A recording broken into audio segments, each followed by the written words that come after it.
You ever lie in bed at 2 a.m., replaying a conversation from 3 years ago? Like, why did I say you to when the waiter told me to enjoy my meal? Yeah, that's overthinking. The mental sport no one trains for, but everyone's accidentally Olympic level at. Your brain loves to think, but sometimes it forgets how to stop. Welcome to the psychology of overthinking, or as I like to call it, how to ruin your own peace in HD.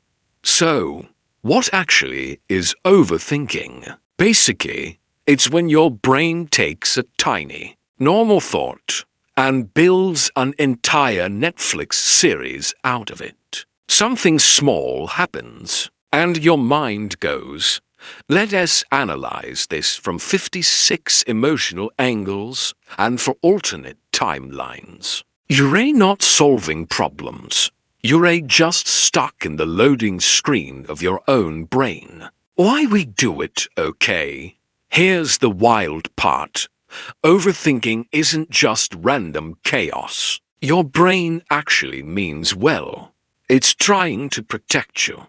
See, your brain's main job since caveman times has been, don't die. So it constantly scans for danger, except now, instead of lions. It's worrying about unread messages, weird tones in texts, and whether your boss liked your idea to fast. Basically, your brain is like an overprotective parent. It freaks out, runs simulations, and creates every possible outcome, just in case. To prepare you. Except it ends up making you miserable instead. The brain chemistry part, when you overthink, your brain activates the prefrontal cortex. That's the part that handles decision-making and logic. Cool, right? Except it won't shut up. It loops over the same thing, looking for certainty in an uncertain world. Meanwhile, your amygdala, the emotional panic button, starts yelling, what if we mess up again? And your dopamine system joins in, rewarding you for every new insight, even if it's useless. It's like a group chat in your head where no one knows how to mute notifications. The illusion of control here's the trap. Overthinking feels productive. It's your brain saying, if I just think harder, I'll find the answer. But spoiler, you won't. You're not solving the problem. You're just zooming in on it until it becomes a horror movie. It is like shaking a Magic 8 ball for 2 hours hoping it'll tell you how to live your life. News flash. It still says, ask again later.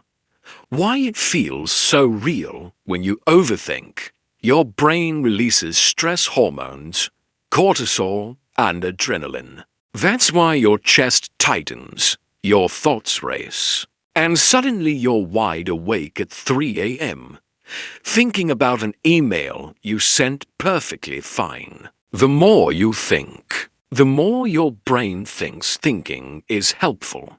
So it doubles down. And congratulations. Now, you're trapped in a thought spiral that could power a small city. The psychology of it. Psychologists call this rumination, repeatedly thinking about the same situation, trying to understand it, but never moving forward. It's linked to anxiety, perfectionism, and good old-fashioned fear of failure. Your brain's like, if I analyze this long enough, maybe I'll feel safe again. Except it's just feeding your anxiety a 3-course meal. Sometimes it's not even about the problem. It's about avoiding your emotions. Thinking too much is easier than feeling too much. Your brain's like, we could cry, or we could overanalyze for 6 hours. How to stop you can't just tell your brain stop thinking. That's like telling a cat not to knock things off tables. but you can redirect it. Try this. Label the thought. Oh, cool. My brain's catastrophizing again. Do something physical. Go for a walk. Stretch. Anything that gets you out of your head. Accept uncertainty. The truth is, you'll never know everything. And that's okay, because the more you chase control, the more control you lose. So, yeah, overthinking is your brain's way of trying to keep you safe by making you miserable. It's a survival system with no off switch. But the next time you're stuck replaying a dumb moment from 2016, just remember, your brain's doing its best. It's just a little too dramatic about it. You don't need to think less. You just need to stop believing every thought that pops up. Because not every mental tab needs to stay open. So close a few. Your brain's tired.